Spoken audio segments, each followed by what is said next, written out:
going to let me actually go live here when I want to start.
Welcome to Vigilant News for February 28th, 2022. I'm Justin with Vigilant News, and I'm joined by my co-host and co-founder of Vigilant News, Ryan DeLarm. Ryan, how's it going? I'm doing great, Justin. It's another beautiful day down here in sunny Georgia. That's right. We got a lot of news for you as usual. We're doing this broadcast live on YouTube because Rumble's having some technical difficulties. Hopefully YouTube plays nice with us. We have a bunch of updates. Of course, we're going to be getting into the Ukraine situation. There was a ceasefire that was announced. We have very interesting news about the so-called neo-Nazis in Ukraine. Ryan was able to find some great information on that. We have an unfortunate development. It looks like a J6 defendant might have committed suicide, so that's unfortunate. We'll get into that. Free at last. Yeah, no kidding. EU president on Ukraine, they belong to us. We want them in. So some interesting jockeying around Ukraine and finally entering the EU. Trump gives an update on Truth Social. Ohio and Texas issue warning on toxic chemical found in the mailed at-home COVID testing kits. So we'll get into that. And what's really going on with Ukraine, an alternative scenario, and a few rapid fires we'll get into later. So if you haven't already done so, go ahead and check the links in the description. A couple things I want to highlight here. We've got our interviews that we did last week, so you'll want to check those out. Also, to support us, we have a one-time donation link and we have Subscribe Star. We really could use your support. If we didn't have your support, we couldn't do what we do. So thank you so much for buying us up a coffee, buying us a steak dinner, whatever else you want to do. We could use your support. And also don't forget to check the vigilant.news link. That's the official website. We're building that right now. Pop your email in and we'll be able to send you email directly so that you won't have to deal with any censorship. All right, with that, let's get into our first story today. Ryan, what you got for us? Well, the reports are saying Ukraine and Russia's ceasefire talks have begun. I'm sure there's more information out about this now. This was earlier this morning. Russia and Ukraine began talks Monday at the Belarus border as the conflict between the two neighbors enters its fifth day. Ukrainian presidential advisor Mikhailo Podolyak told Reuters via text message the face-to-face exchange had begun. The Ukrainian president's office said earlier the talks' aim was immediate ceasefire and withdrawal of Russian forces from Ukraine, The Independent reports. President Volodymyr Zelensky said 16 Ukrainian children have been killed and another 45 have been injured in the Russian invasion. He also added that over 4,500 Russian troops have been killed and urged Putin's troops to lay down their guns and leave. He added in a video message Monday that every crime, every shelling by the occupiers bring our partners and us even closer. The Ukrainian delegation was the first to arrive for the talks with Russia, saying they were unclear whether they'll lead to a breakthrough. The UN Security Council, the UNSC, has also voted to hold a rare emergency special session of the General Assembly to debate the crisis engulfing Ukraine after Russia's invasion. So there you have it. Interesting. I'm sure there's more developments at this point. I guess we'll learn more as it goes on. Yeah, not really much to know right now. I mean, well, I'm sure we'll find more information, but it's hard to say what's actually happening there. So we've been talking about. All right, so let's get into our next story, which is the EU president on Ukraine. Yeah. So one moment. Here it is. So EU president on Ukraine, they belong to us. We want them in. It sounds a little, I don't know. The language sounds a little crazy. Yeah, possessive. Like, wow, we want them in. They belong to us. We have this is a quote. We have a process with Ukraine that is, for example, integrating the Ukrainian market into the single market. We have very close cooperation on the energy grid, for example, said the President Ursula von der Leyen, who previously served as a controversial defense minister in the government of Germany's Angela Merkel, in comments to the EU-funded Euronews organization. She continues, so there are many topics where we work closely together and indeed over time. They belong to us. They are one of us and we want them in. So when they say belong to us, I'm sure it's more of like they fit in with us, then we own them and they are our slaves, obviously. The European Union efforts to draw Ukraine into its orbit were a key source of tension between Russia and the West ahead of the Euromedian group against former Ukrainian President Viktor Yanukovych in 2014. Yanukovych, who had looked to the eastern part of Ukraine, which became home to a large pro-Russian separatist movement in the wake of the Median, was toppled after rejecting European Union Association Agreement in favor of a Russian deal, which proved unpopular in the country's west. While the Euromedian was initially viewed as something of a triumph by the EU, whose then High Representative for Foreign Affairs and Security Protocol, Baroness Cathy Ashton, had attended the demonstration in Kiev, the bloc was left flat-footed when Russia not only refused to accept the Median government, but annexed the Crimea, where the regional government also rejected a new order, and backed a separatist uprising in Donbass, an outcome which arguably precipitated in the wider war in Ukraine, now embroiled therein. So this is some background story as to how the EU and the entrance into the EU was a factor in this. Now, for those of you who don't know, I'm not like a total expert in these things, but I do know that at a higher, when we might say international level, there's trade deals, and the European Union is essentially a giant trade deal organization. So they have the ability to essentially leverage their influence to influence people in the Ukraine and influence anyone else who's trying to use what's in the EU to bring that to market. So all of this likely has a pretty big effect on what's happening right now. So the Ukraine's leader, Volodymyr Zelensky, has, for his part, called on Brussels to grant his country full EU membership in response to the crisis. So essentially, they are trying to get access to the EU for various reasons. And we don't necessarily know, at least at this stage, who's favoring what. So that's that. Now let's move on to our next story, which is what you got for us. I just whipped this piece up this morning, and it is pretty damning. The mainstream mum on the neo-Nazi faction in Ukraine. Though the West can only speculate on the true motives of Vladimir Putin, he said he was targeting Nazis. When he said that, he was likely referring to the Azov Battalion. It's a group the Western press is either oblivious of or willfully neglecting. Not many Americans are aware of the Azov Battalion. Interestingly enough, NBC was apparently unaware of this group when it aired on February 14th of this year that preparations were being made for a Russian attack, promoting the Azov Battalion as an example in their report. Those in the know caught the error immediately. And this is coming out of a website called the World Socialist website. In a news broadcast Monday evening, NBC's chief foreign policy correspondent, Richard Engel, told viewers who how some communities in Ukraine are preparing for a war with Russia by taking matters into their own hands, painting this group as like heroic almost. The report showed Ukrainian soldiers delivering basic training for the whole family, first aid and weapons training to a small group of Mariupol residents. That's probably some place in Ukraine, including children and the elderly. One of them, 79-year-old Valentina Konstantinovich, wielding an AK-47, has made the face of Ukrainian resistance by the world's newspapers. Engel left out of his account the fact that the military formation providing her training was the neo-Nazi Azov Battalion, clearly identifiable by its Wolfgang insignia used by Hitler's SS in the Second World War.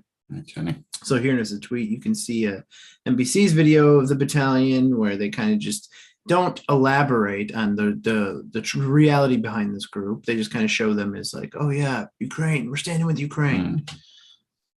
Members of this group were recognized at the U.S. Embassy in Ukraine in 2014. The group purportedly is violent, particularly against groups like transvestites, gypsies, and immigrants. And we'll see footage of that in a bit here. Guess who has ties to this group? None other than everyone's favorite stalwart president, Joe Biden. It's not some well-kept secret that Biden has friends in Ukraine, and not all of them are exemplary individuals. Among them is the Azov Battalion, the very same neo-Nazi group associated with previously mentioned violent atrocities against immigrants, gypsies, and transvestites in Ukraine. Wow. Unfortunately, the Barack Biden regime, there appears to be damning evidence of their relationship with this Nazi group. They were photographed recognizing the group at the U.S. Embassy in Ukraine back in 2014 when they were alleged to be installing their own regime. And here are some photos of them.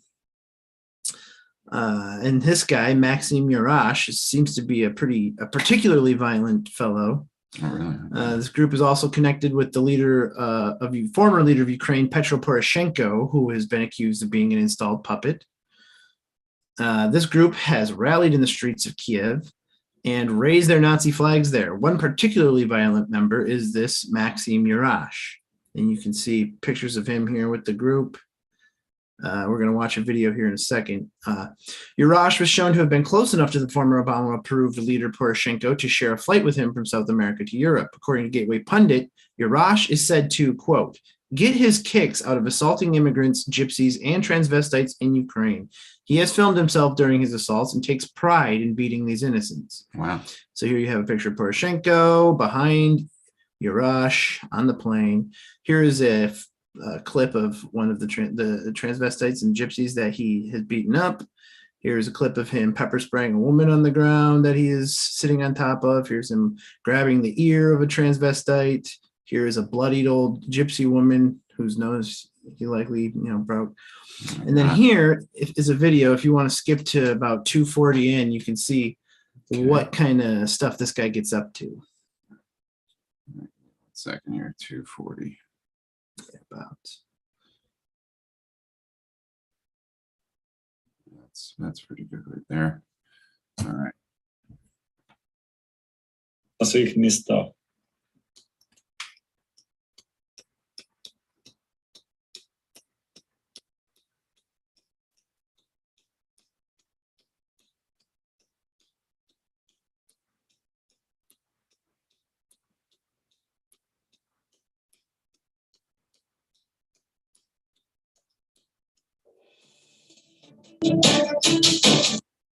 Who's pepper spraying this poor girl?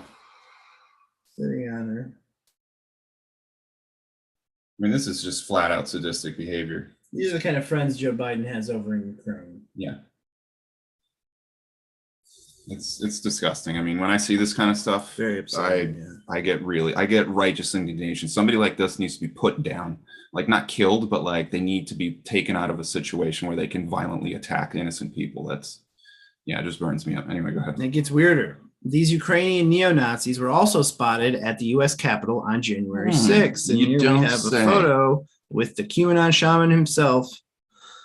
Yeah, so This is just one more object of intrigue on the pile of reasons why we should take a deeper look at the Biden family's suspicious ties to Ukraine. This is just one example of many. No kidding. Well, yeah.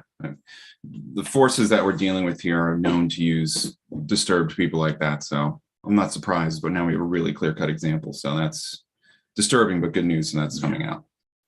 All right, so let's get into an update that none other than Donald J. Trump has issued about Truth Social.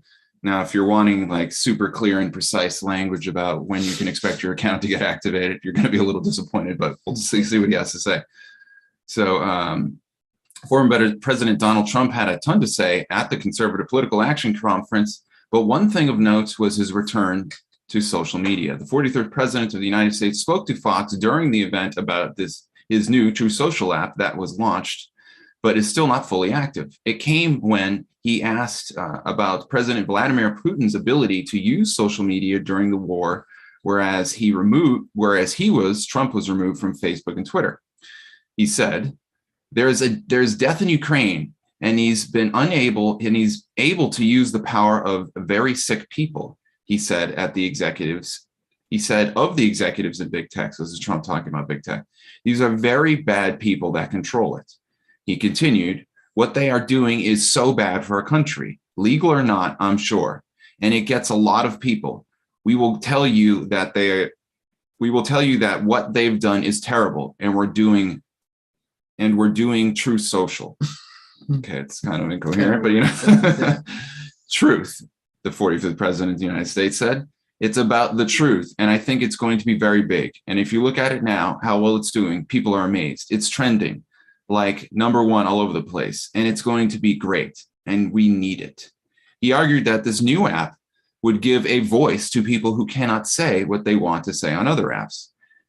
He continues, "Because these people, there's something wrong with them," he said.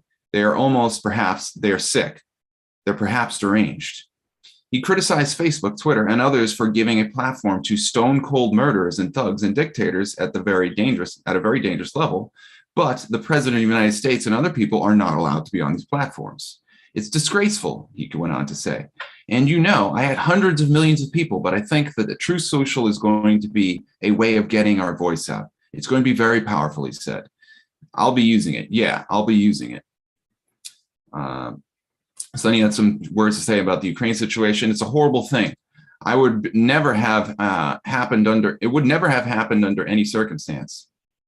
And it is what it is," Trump said. "But there's a great bravery being shown. And I think they're doing one hell of a job, much more so than anybody would have thought possible." He asked if he had a message for Putin, the 44th president flatly responded, "I have no message. I just think it's a shame that this is going on. It's something that should not be going on," Trump said. "Thousands of people. I mean, this can lead to a much bigger than this one area. This could lead to a lot of other countries and can lead to world war," he said. And then he said, "You'll never know how it starts in a world war. You never think a war is going to come out of it," he added. "All of a sudden, you end up in a world war. This is a very dangerous period for our nation, for the country." Just prior to the interview, the U.S. and Canada and some European allies announced they would be placing additional sanctions on Russia, and in particular selected Russian banks to be kicked out of SWIFT financial system. That did not impress Trump, however.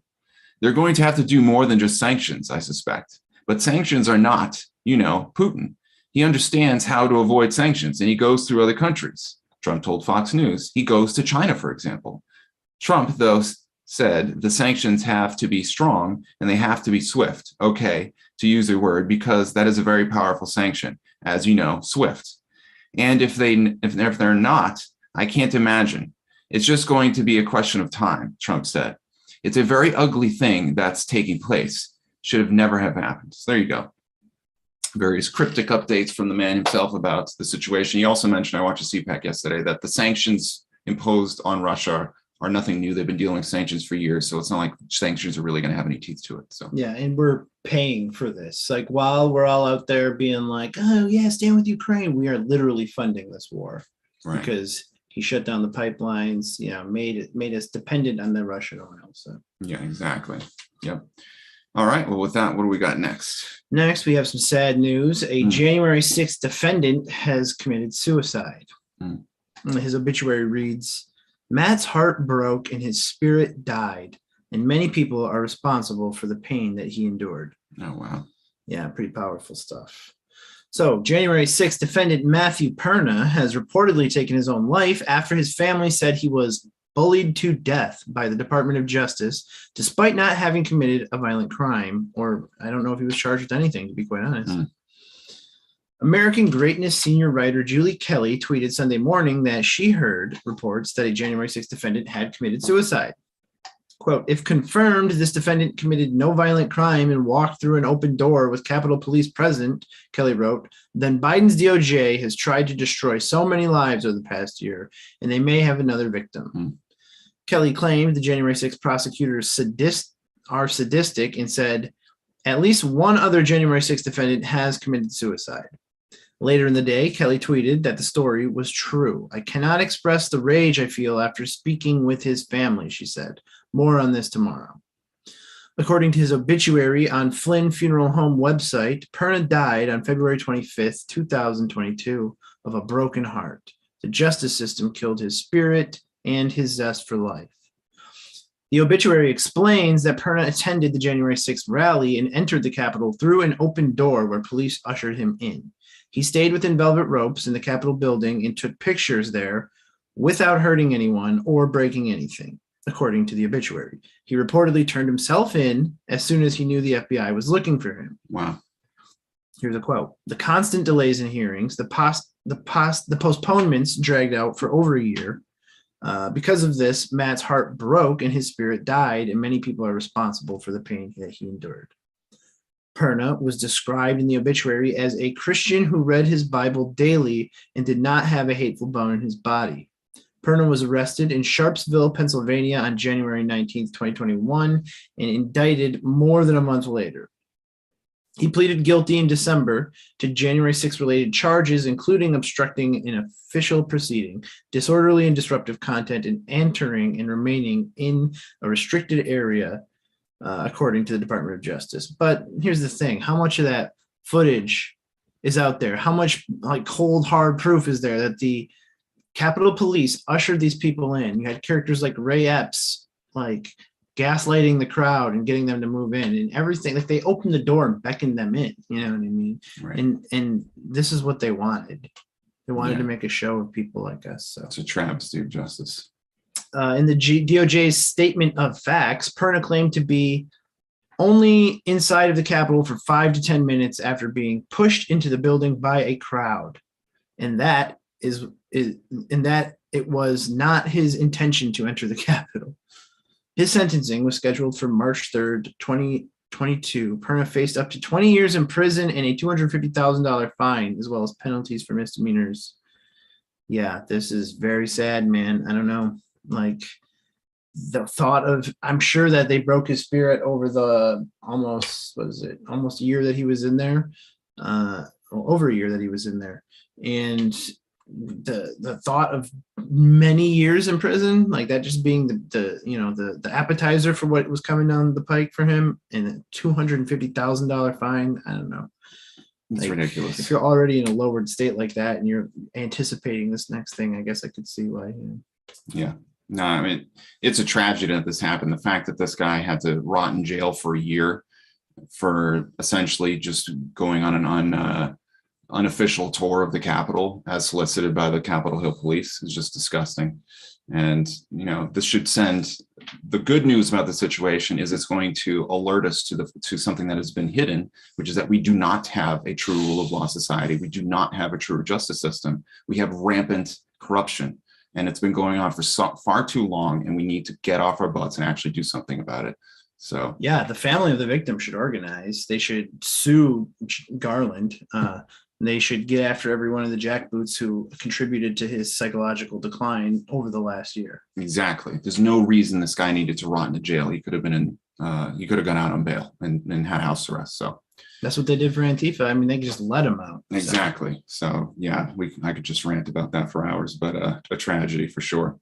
Well, in other news, we have situation where all these at-home testing kits that have been flying around like crazy might have toxic chemicals in them. Now, this is coming after, I believe it was last year, this started making the rounds of people started to notice it was a specific chemical that was linked to causing cancer that was done by an actual peer-reviewed study. So this isn't like somebody in his home, like putting chemicals together in his home chemistry kit.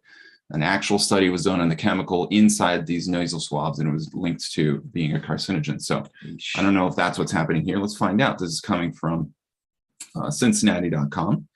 Be aware of that COVID-19 testing kit in your home could contain a toxic substance that may be harmful to your children and you. The substance is sodium azide. That is not the same chemical, by the way. The Cincinnati Children's Hospital Medical Center Drug and Poison Information Center has seen a surge in calls about exposure to the chemical since more people started self-testing for COVID at home. 50 million U.S. households have received some version of the testing kits, although it's not clear how many contain sodium azide. The government has sent 200 million of the kits, with about 85% of the initial orders filled, officials said at a White House briefing last week. Quote, we started getting our first exposures to the test kits around November, said Sheila Gottermeyer, a pharmacist and clinical toxologist for the center. She continues, it was really all ages, she continued.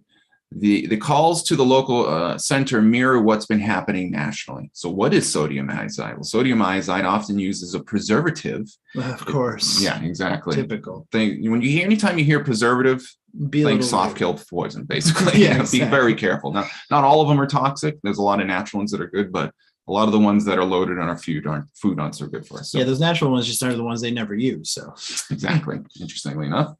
Often used as a preservative, a liquid reagent in several of the COVID-19 testing kits, she said. Ingesting it can cause low blood pressure, which can result in dizziness, headaches, and palpitations. Exposure to it can also cause skin, eye, and nasal irritation. The Cincinnati Children's-based Poison Drug Information Center has lodged 38 cases of sodium azide exposure, with cases peaking in January, around the time that the Omicron variant triggered a high number of COVID-19 cases, Gottermoller said. Gottermoller. Adults exposed generally have experienced mild skin irritation, which can get worse in the area it wasn't washed. So let me just see if there's, the good news is that the cases reported in the Cincinnati Children's Center mostly have been minor and resolved at home. She added that the amount of sodium iodide in the wrapping testing kit is small. Large amounts of exposure to sodium iodide can cause severe health threats, leading to convulsions, loss of consciousness, lung injury, respiratory failure, leading to death. No big deal. No problem. So, if you want some safety tips, frankly, you can look at the article yourself. I'll just give you my safety tips, but I am not a medical professional. You should seek your own medical advice from a doctor. I am just some jack off behind a computer on the internet. Take the poison, it'll put some hair on your chest. Right? So, one, don't use the testing kits. Use a better testing kit if you need to. And be very careful, because the tendency, especially if you're a little nervous about these things, is you want to test yourself every day to see if you got COVID. There are a lot of things you can do, like Z-Packs. I suggest that stuff as a preventative so that you don't have to expose yourself to toxic chemicals, and you're essentially building your immune system up so that even if you do get exposed to COVID, it probably won't have a big issue. And that's something that we can say. All right, with that, obviously the link's in the description. And let's get to, is that our last for? I got one more, but it's not, I put it in the wrong spot, so it's not in the scratch pad. But. Oh, yeah. Okay. All right. What you got? So this is coming from John Katzimatidis. We are still buying crude oil from Putin. We are wiring him money every day. And I mean, back maybe a week or so ago, we were mentioning, maybe even a couple of weeks ago, when the whole Ukraine thing was still kind of building up in the press. We mentioned that, Russia has the GDP of like Florida, something like that. And true as that might be, we are giving them more money than they have ever been taking in now with what Biden has done to our energy dependence on Russia. And it's not just us. I think they provide like 75% of Germany's energy. So they have a fountain of cash coming in. So despite the fact what their GDP was and what we said in the past, so take it back, they're getting a ton of money thanks to Biden, Angela, and all kinds of stuff. So we're funding what's happening over there. So just remember that. American billionaire John Catsimatidis shared on Fox Business on Friday that under the Biden administration, we are being lied to every day. Thank you, John. The billionaire owner and CEO of New York supermarket chain Gristedes, who is also in the oil industry, reacted to U.S. President Biden continuing to buy oil from Russian President Vladimir Putin. He served also as CEO of United Refining. He told Cavuto Coast to Coast Friday that America is being conned and lied to. We are still buying crude oil from Putin. We are wiring him money every day from the United States in payment for crude oil going into Boston Harbor. We're being lied to. We are being conned. President Biden said Thursday that the U.S. is working with other countries on a coordinated oil release from the global petroleum reserve in the coming days in a bid to reduce rising gasoline prices. We have a clip from Biden below. As they reported, the president and President Trump warned Germany is dependent on Russian oil. There you go. Very dependent. So yeah, that's about the size of it in a nutshell.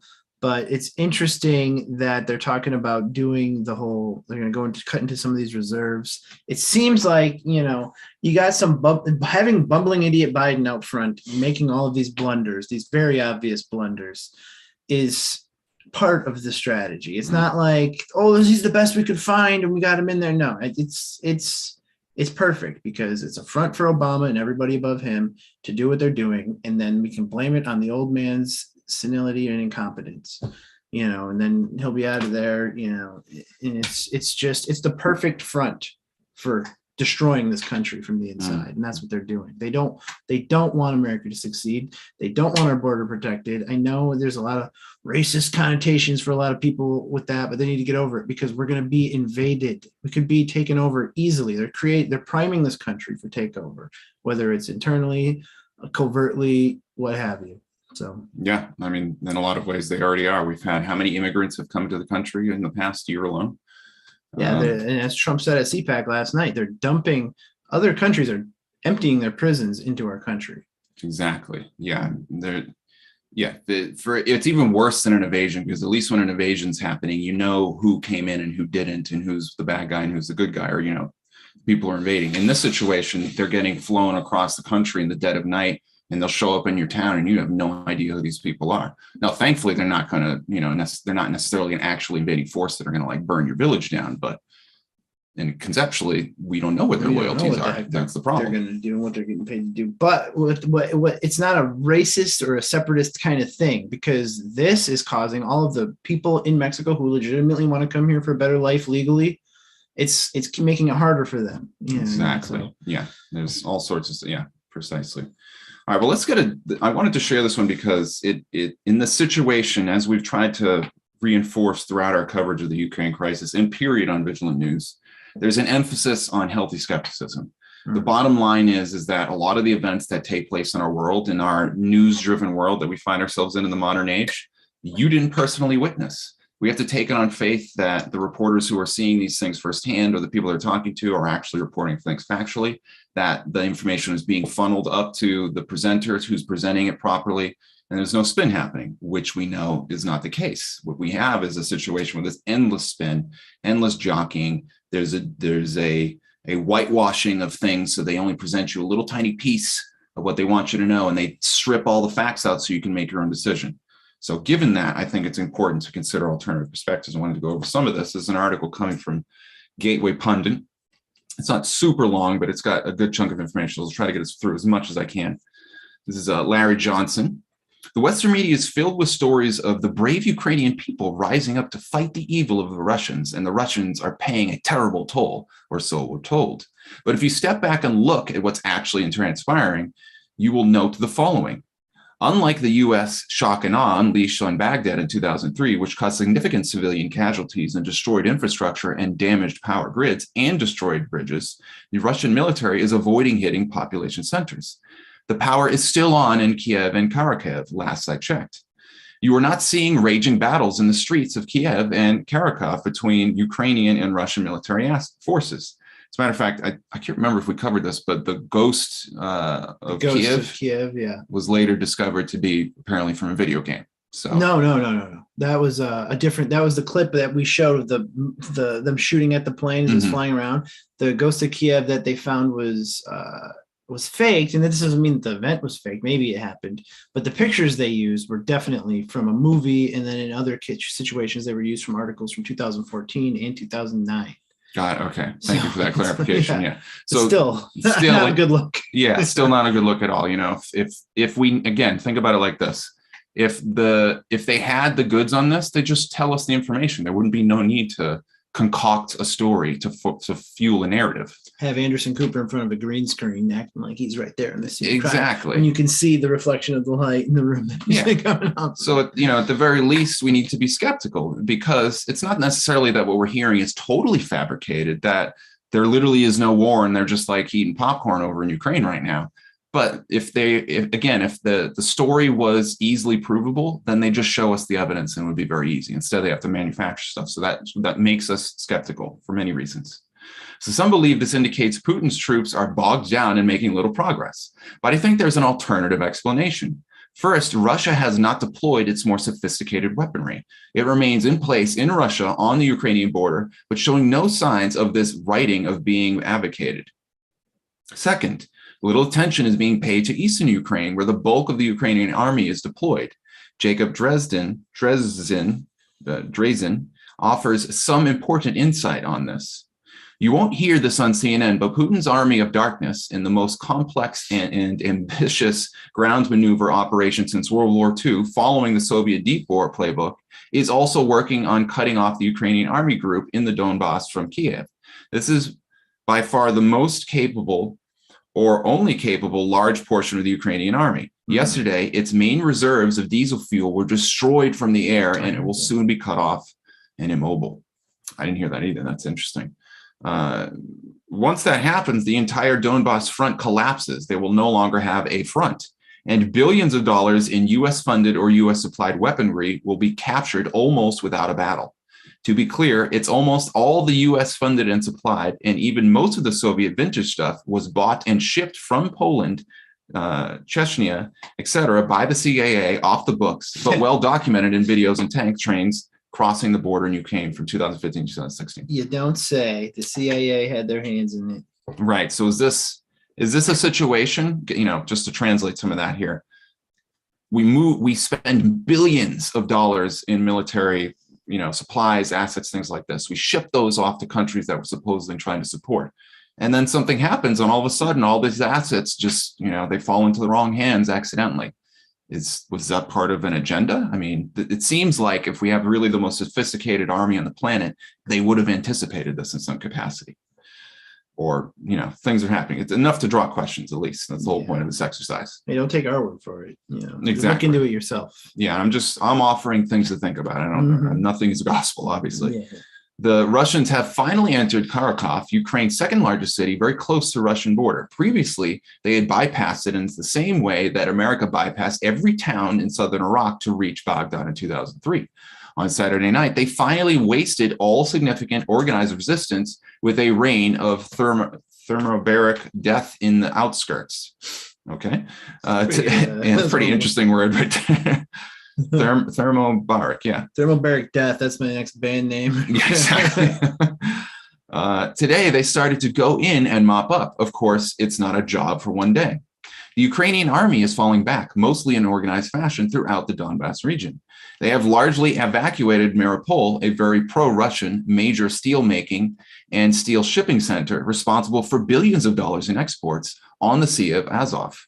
The sole garrison in Mariupol is now said to be the Azov Regiment, a group of bona fide tattooed Nazis, which we spoke of earlier, you know of, your typical Ukrainian democracy guys, the ones that the MSN doesn't tell you about, and the State Department prefers to ignore. Imagine why they would do Yeah, that. it's interesting.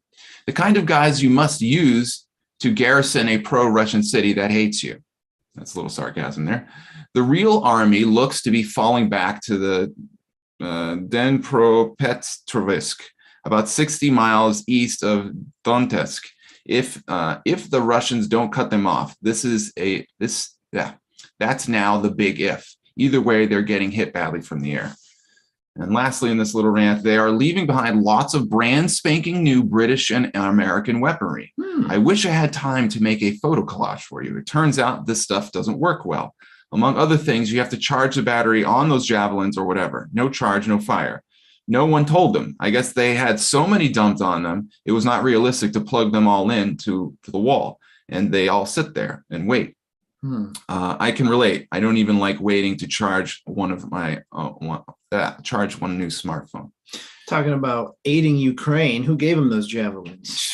Interesting. It's President Trump. It was. What did Obama give him? Blankets, pillows.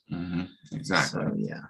So there's some interesting perspectives to consider. Again, we don't really know what's happening. I would strongly suggest if you really want to understand what's going on here, be very careful about accepting any perspective, including ours, as wholesale truth, because we don't know, just as like a lot of people. So, all right, well, let's just do some quick rapid fires and we'll call it quits for the day. I actually have a whole section of separate rapid fires. Oh, do you really? Regarding Ukraine. Yeah, these are all of the updates in the last 12 hours or so. Holy man. Okay, well, I'll get through this quick one and then I'll kick it to you here. All right, so we got something from our not so well liked former Attorney General. Former Attorney General William Barr blames Trump for January 6th, calls for different 2024 nominee. So this old grandma. Yeah, exactly. Yeah, what a piece of work he is, I think. It could be optics. It could be optics, of course. New House lifts mask mandate just in time for Biden's State of the Union address. Oh, interesting. What they need is a mandate on eyebrows, but anyway. too much. You have too much. Cross the line. Sorry. And okay, so that's the last one. So that's all my rapid fires. What you got? On Ukraine, we have, and some of this stuff you probably already heard, but we'll start from the bottom and go up. U.S. advises citizens of Russia to consider leaving immediately while flights are available. Ukraine and Russia agree to meet, as we mentioned earlier. Belarus preparing to deploy troops to Ukraine in support of Russia. More than 5,900 arrested in Russia for anti-war demonstrations. More than 500,000 have fled Ukraine as ceasefire talks begin. Leaders never leave. Ukraine's President Zelensky applauded by Nebraska gubernatorial candidate. And then Europe and Canada closed their airspace to Russian planes. So those are all of the Ukrainian updates that we have as far as, I think, is the last one was like 12 o'clock. So I'm sure there's even more now. So. I'm sure, yeah, this is an ongoing news story. So, well, awesome. Thanks for all the updates. Just a few announcements, everybody. We have decided to move the mega stream, the 2 week, once every 2 weeks, like 3-hour stream that we tend to do.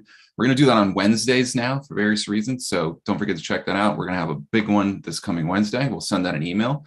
If you want to get notifications and bypass the censorship, go to vigilant.news. That's vigilant.news. Pop your email in there. We're going to send out emails every time we do a video and anything like that. Well, maybe as long as we don't talk about the thing, the creature from Wuhan, then we could probably even air it on YouTube. Yeah, exactly. That would be cool. Yeah, we had to do that this time because of some issues with Rumble, but yeah, maybe we'll be able to. We'll see. We'll test how our coverage goes when we get the video yanked. You know what happens. So yeah, with that, thank you so much. Also, one last thing, I'm still doing funding. If you have a business, if you need business funding, if you're having issues with anything, I can also get you tax credits from COVID. Get in touch with me. My email is in the description, justin@romello.business. That's justin@romello.business. Getting people all sorts of funding to help their business prosper, because that's one of the ways we defeat the globalists. We don't want them penetrating our cottage industries, do they? So, all right, everybody. Well, much love. We'll see you this Wednesday, unless we have a one-off coming up. All right, take care, everybody.